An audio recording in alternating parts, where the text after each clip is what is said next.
Hi everybody, this is Sam with Python Basics, and we're going to be continuing our digital clock series. So today we're going to be playing around with the time module.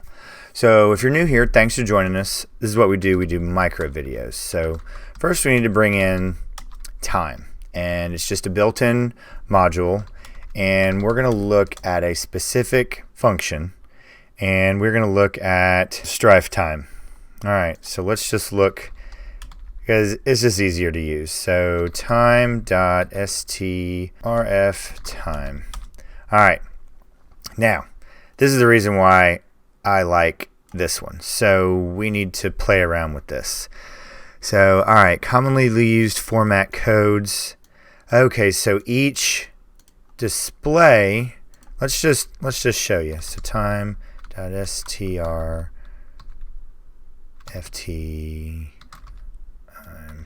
and we'll pass it. So you pass it a string and percentage for each one, just so you can kind of see, and you'll return a string.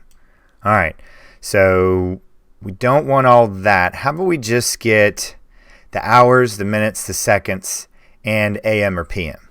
So at first you may think, okay, so we do hours, right? Oh, but that's going to be a 24-hour.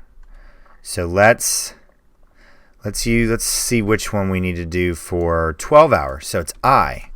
All right. So capital I. All right. 04. Oops. Then let's build this incrementally. Now, do we want a space or do we want it cluttered? So then, of course, then it'd be minutes. All right.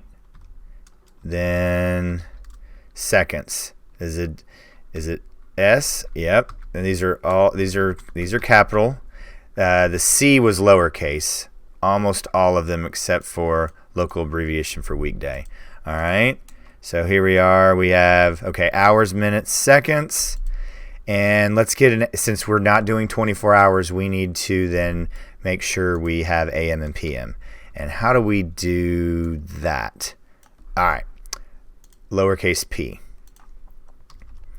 And let's do a nice space, lowercase p. All right. So literally, is it this simple? Or we just go print? It is literally that simple. So the reason why I wanted to break this out is because when we put this into a function, we really need to look at labeling first. That's just one of the features of the tkinter window. And then we're going to blend time and label into a function that will then just loop over and over and over again. So that's why this clock exercise is so very nice, because all the time it is refreshing, the loop is refreshing, so the seconds are refreshing. So it's actually a very awesome exercise. So please, please, please give this video a thumbs up and hit that subscribe button, notification bell, and if you've not jumped over to the Discord server, why don't you go ahead and do that so you're not doing this all by yourself. But as always, guys, thanks so much for watching. Stay tuned, and we'll see you next time. Bye, guys. Hey, guys. Thanks for joining us today. I hope you really enjoyed today's video. And if you haven't, check out this video right here or this one right down here. And most important, make sure you're hitting this subscribe button and the notification bell. Thanks again for joining us, and we hope to see you next time. Bye, guys.